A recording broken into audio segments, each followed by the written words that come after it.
Okay, I'm excited to teach you how to make our scratch dough gluten-free. Who knew you could have gluten-free churros? Are you excited? Because I am. Let's start with the ingredients.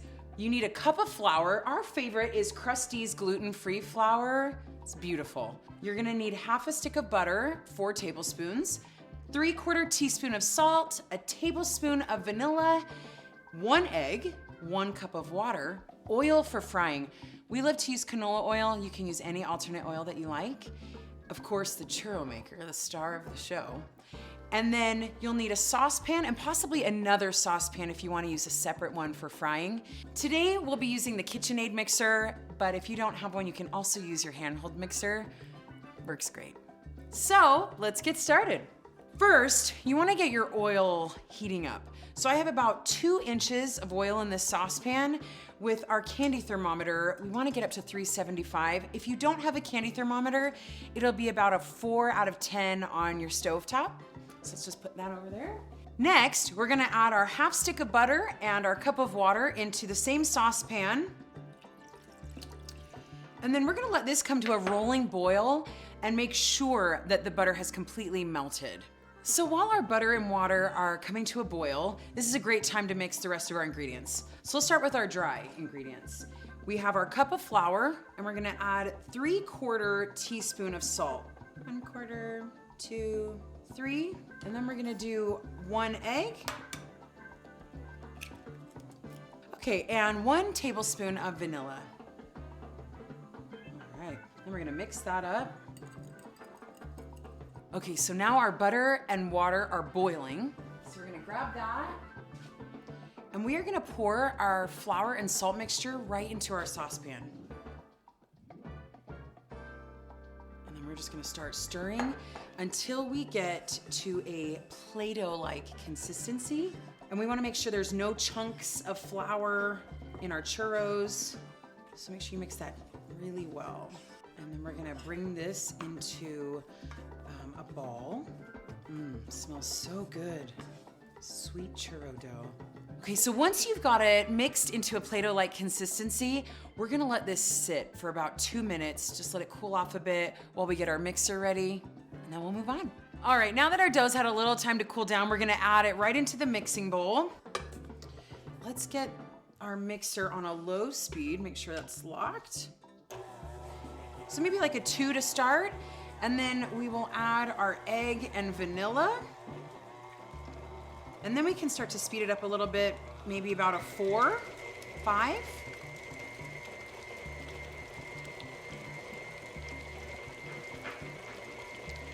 Okay, so as the dough is mixing for just a few minutes, you'll start to notice that the dough is starting to gather a little bit, and we can help that by using a spatula to start pulling it down from the sides, helping it come together so that by the end, we have this nice ball of Play-Doh-like dough.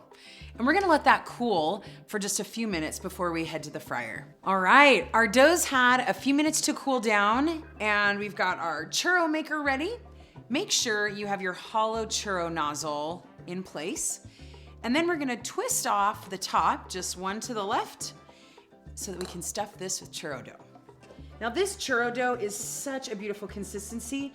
You can either use your spatula or your spoon to scoop it in, or just use your hands.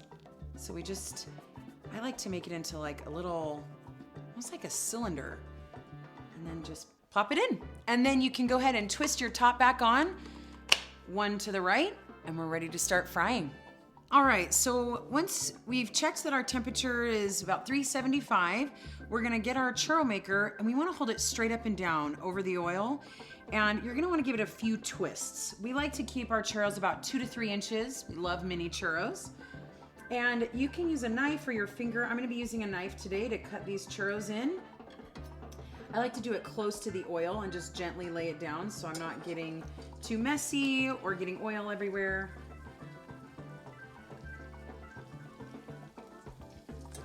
Get a few in there at a time. And watch the temperature of your oil so that you don't go down too low. You don't want soggy churros. And then we're gonna use our metal tongs to just make sure that all the sides of the churros get nice and crispy, especially if you're using less than 2 inches of oil.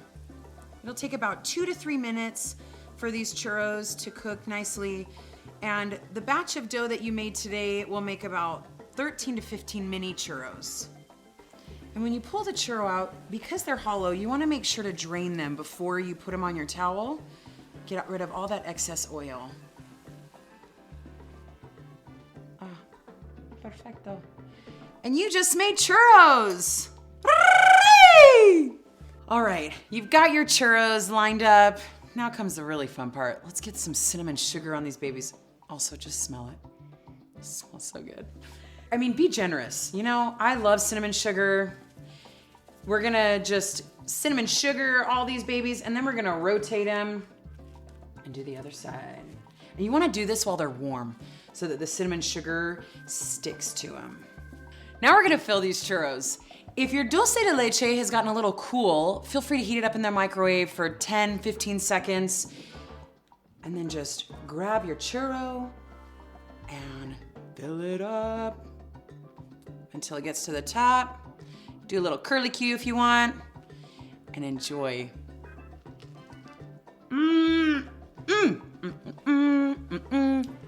Crispy on the outside, cinnamon sugar, so soft on the inside, creamy dulce de leche. Am I right? Are you with me? Do a little dance. Churro! You did it, you guys. You made churros from start to finish in your home. You're amazing. Enjoy!